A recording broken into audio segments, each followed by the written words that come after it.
High friends, welcome back to my channel secret recipe by Priya. আজ আমি আপনাদের মাঝে চলে এসেছি চিংড়ি মাছের অনবদ্য একটি রেসিপি নিয়ে, চিংড়ি পোলাও। চিংড়ি পোলাও খেতে হয় অসাধারণ, আর তৈরি করাও অনেক সহজ। আশা করছি রেসিপিটি আপনাদের অনেক ভালো লাগবে। তাহলে চলে যাচ্ছি মূল রেসিপিতে। চিংড়ি পোলাও তৈরি করার জন্য আমি এখানে নিয়েছি 500 গ্রাম চিংড়ি মাছ। চিংড়ি মাছটাকে আমি ভালো করে খোসা ছাড়িয়ে নিয়েছি, আর লেজের অংশটা একটু রেখে দিয়েছি দেখার সৌন্দর্যের জন্য। এখন আমি মাছটাকে ম্যারিনেট করে নিব। দিয়ে দিচ্ছি স্বাদ মতো লবণ, সামান্য একটু হলুদের গুঁড়া। লবণ হলুদের সাথে একটু ভালো করে মেখে নিচ্ছি, মেখে এক সাইডে রেখে দিচ্ছি। পোলাও রান্না করার জন্য আমি এখানে নিয়েছি 500 গ্রাম চিনি গুঁড়া পোলাওর চাল। চালটাকে আমি ভিজিয়ে ভালো করে ধুয়ে পানি ছড়িয়ে নিব। চুলায় একটি প্যান বসিয়ে দিয়ে দিচ্ছি 1 টেবিল চামচ ঘি। ঘিয়ের মধ্যে আমি কিছু কাজু বাদাম আর কিছু কিশমিশ হালকা করে ভেজে নিব। বাদামটা ঘিয়ে ভেজে পোলাওতে অ্যাড করলে এর টেস্ট খুব ভালো আসে। আপনারা চাইলে কাঁচাও দিতে পারেন, কিন্তু কাঁচা বাদামের ফ্লেভারটা আমার কাছে ভালো লাগে না। বাদামটা আমি হালকা ব্রাউন কালার করে ভেজে নিয়েছি। এখন সবগুলো বাদাম চুলা থেকে নামিয়ে নিচ্ছি, নামিয়ে এক সাইডে রেখে দিচ্ছি। সেই একই প্যানে দিয়ে দিচ্ছি 1/4 কাপ সয়াবিন তেল। এখন আমি মাছগুলো ভেজে নিব। তেলটা গরম হয়েছে, আমার নুন হলুদ দিয়ে মেখে রাখা মাছগুলো চুলায় দিয়ে দিচ্ছি।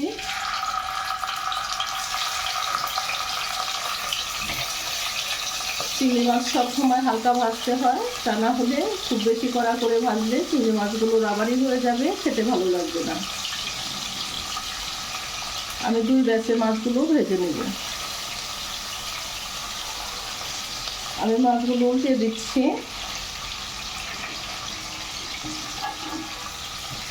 এক পাশ ভাজা হলে আরেক পাশ উল্টিয়ে হালকা করে ভেজে নেব। আমার মাছগুলো হালকা করে ভেজে নেওয়া হয়ে গিয়েছে, এখন চুলা থেকে নামিয়ে নিচ্ছি।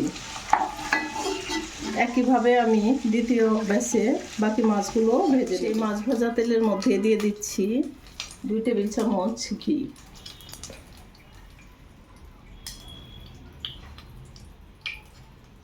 এখন দিয়ে দিচ্ছি কিছু গোটা মশলা।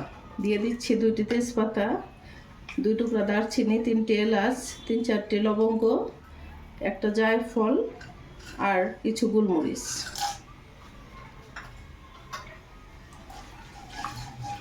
মশলাটা আমি ঘি আর তেলের সাথে ভালো করে একটু ভেজে নিচ্ছি। মশলা থেকে যখন সুন্দর একটা স্মেল বের হয়ে আসবে, তখন আমি অ্যাড করব পেঁয়াজ কুচি।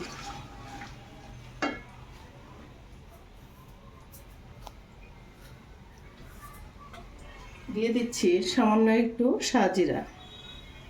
আপনাদের হাতের কাছে থাকলে দিবেন, আর যদি হাতের কাছে না থাকে তাহলে স্কিপ করবেন। মশলা থেকে খুব সুন্দর একটা স্মেল বের হয়ে আসছে। এখন দিয়ে দিচ্ছি 1/2 কাপ পেঁয়াজ কুচি। পেঁয়াজগুলো মিহি কুচি করে কাটতে হবে। পেঁয়াজগুলো আমি তেলের সাথে ভালো করে ভেজে নিচ্ছি। পেঁয়াজগুলো খুব বেশি ব্রাউন কালার করে ভাজবো না, হালকা ব্রাউন কালার চলে আসলেই অন্যান্য মশলা অ্যাড করব। এই পর্যায়ে আমি চুলার আঁচটি হাই হিটে করে পেঁয়াজগুলো ভেজে নিব, তাহলে পেঁয়াজগুলো খুব দ্রুত ভাজা হয়ে যাবে। পেঁয়াজগুলো আমার হালকা ব্রাউন কালার করে ভেজে নেওয়া হয়ে গিয়েছে। এখন দিয়ে দিচ্ছি 1 টেবিল চামচ আদা রসুন পেস্ট। পেঁয়াজের সাথে আদা রসুনটাকে আমি ভালো করে ভেজে নিচ্ছি, যাতে কাঁচা গন্ধটা চলে যায়।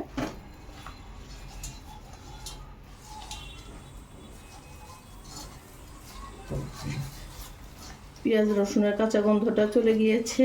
এখন আমি দিয়ে দিচ্ছি অন্যান্য মশলাগুলো। দিয়ে দিচ্ছি 1/2 চামচ হলুদের গুঁড়া,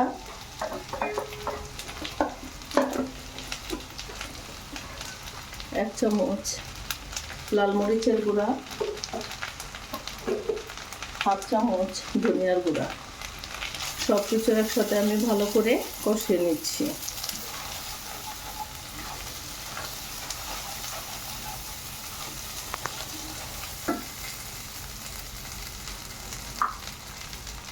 দিয়ে দিচ্ছি সামান্য একটু পানি, যাতে মশলাটা পুড়ে না যায়। মশলাটাকে ভালো করে কষিয়ে নিচ্ছি।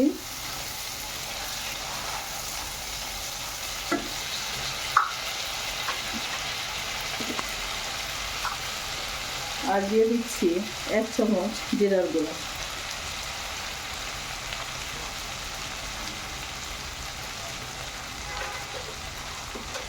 স্বাদ মতো লবণ। সব কিছু আমি ভালো করে নেড়ে চেড়ে কষিয়ে নিচ্ছি। মশলাটা খুব ভালো করে কষিয়ে নিতে হবে, এতে করে রান্নার টেস্ট অনেকটা বেড়ে যাবে।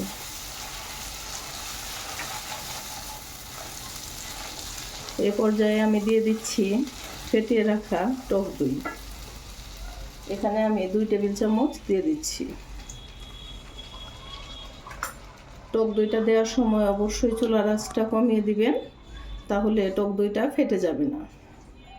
তারপর দিয়ে মিশিয়ে নেবার পর তারপর চুলার আঁচটা মিডিয়াম রেখে কষিয়ে নেবেন।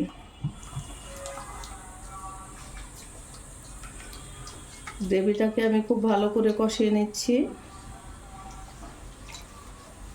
আপনারা তেলের সাথে অবশ্যই একটু ঘি দিয়ে এই গ্রেভিটি কষানোর চেষ্টা করবেন, তাহলে এর ফ্লেভারটা খুব ভালো আসে, রান্নার টেস্ট 1000 গুণ বেড়ে যায়।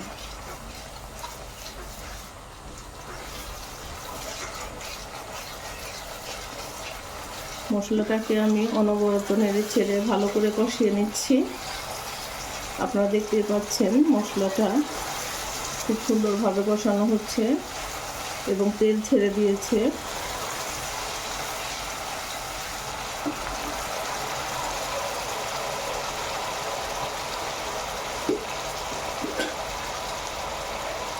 টেস্টের ব্যালেন্সের জন্য আমি দিয়ে দিচ্ছি 1 চামচ চিনি।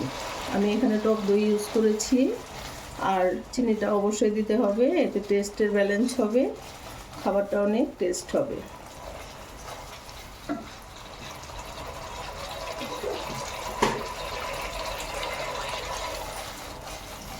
আমার মশলাটা ভালো করে কষে নেওয়া হয়ে গিয়েছে। এখন আমি দিয়ে দিব চিংড়ি মাছগুলো। আপনারা দেখতেই পাচ্ছেন মশলাটা আমি সময় ধরে ভালো করে কষিয়ে নিয়েছি, মশলা থেকে তেল ছেড়ে দিয়েছে। এখন আমি আমার ভেজে রাখা চিংড়ি মাছগুলো এই মশলার সাথে একটু কষিয়ে নেব, এতে করে চিংড়ি মাছটা খেতে অনেক টেস্টি হবে। আপনারা চাইলে চিংড়ি মাছটা মশলার মধ্যে না কষিয়েও পোলাওর মধ্যে অ্যাড করতে পারেন, কিন্তু আমার কাছে মশলার সাথে চিংড়ি মাছটা একটু ভালো করে কষিয়ে নিলে চিংড়ি মাছটা খেতে বেশি টেস্টি হয়। মশলার সাথে একটু নেড়ে চেড়ে মাছটাকে ভালো করে কষিয়ে নিচ্ছি।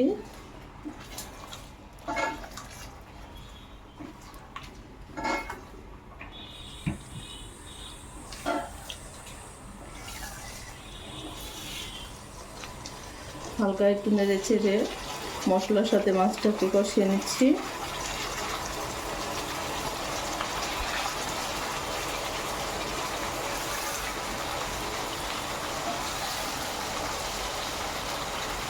প্রায় 4 মিনিটের মতো মশলার সাথে আমি মাছটাকে ভালো করে কষিয়ে নিয়েছি।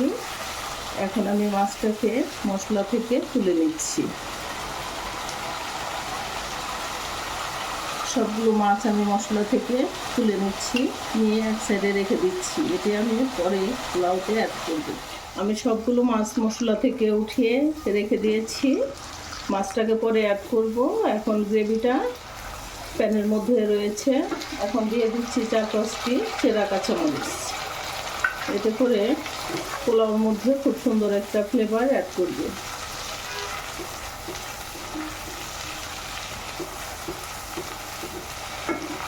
এখন আমি দিয়ে দিচ্ছি আমার ধুয়ে রাখা চালটা।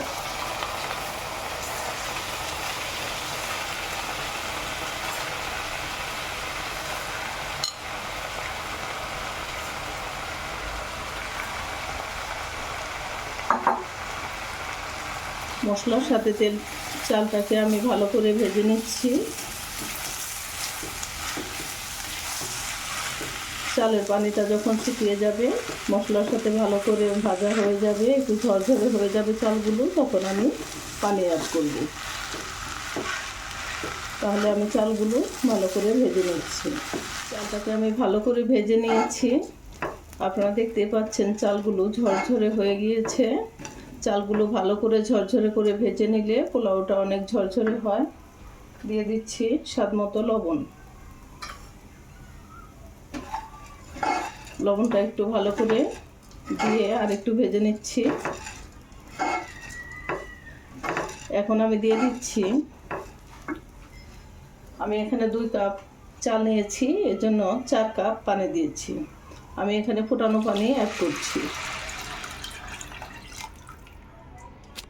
চালটা আমি সাথে সাথে ধুয়ে রান্না করছি, ভিজিয়ে রাখিনি, এজন্য 2 কাপ চালের জন্য 4 কাপ পানি দিচ্ছি। আর যদি আপনারা 10 মিনিট চালটাকে ধুয়ে পানিতে ভিজিয়ে রাখতেন, তাহলে 2 কাপ চালের জন্য 3.5 কাপ পানি লাগতো। এটাই হলো পানির রেশিও। আমি ভালো করে নেড়ে চেড়ে দিচ্ছি। এখন চুলার আঁচটি হাই হিটে করে ঢেকে পানিটি শুকিয়ে না যাওয়া পর্যন্ত অপেক্ষা করছি। আমি ঢাকনাটা খুলে নিচ্ছি। আমার পানিটা শুকিয়ে গিয়েছে, এখন অনেকটা পানি আছে। এখন আমি দিয়ে দিচ্ছি চিংড়ি মাছগুলো।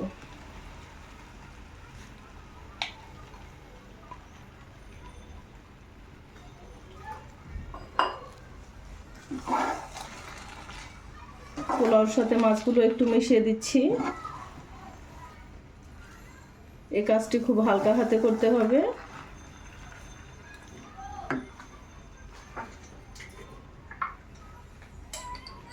আর দিয়ে দিচ্ছি সামান্য একটু গরম মশলার গুঁড়া।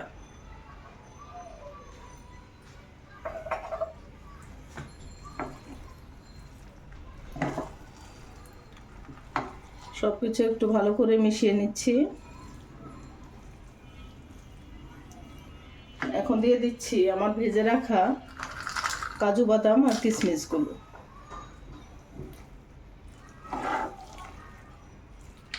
খুব সুন্দর একটা স্মেল বের হয়ে আসছে।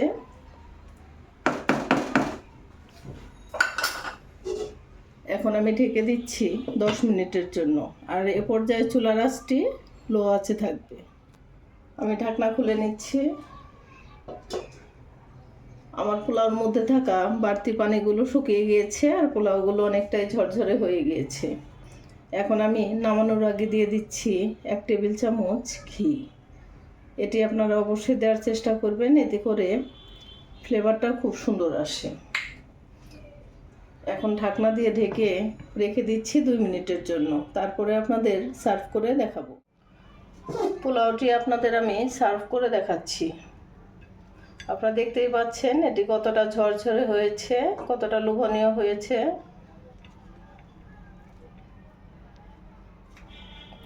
আমার এই রেসিপি ফলো করে আপনারা একবার হলেও বাসায় ট্রাই করবেন, দেখবেন এটি খেতে কতটা মজার হয়। আমার আজকের এই সহজ রেসিপিটি আপনাদের কেমন লাগলো অবশ্যই কমেন্টস করে জানাবেন। আমার চ্যানেলটি এখনো সাবস্ক্রাইব করে না থাকলে চ্যানেলটি সাবস্ক্রাইব করার অনুরোধ রইল। সবাই ভালো থাকবেন, সুস্থ থাকবেন। আবার নতুন কোনো ভিডিও নিয়ে আপনাদের মাঝে হাজির হব। সে পর্যন্ত সবাই ভালো থাকবেন। ধন্যবাদ।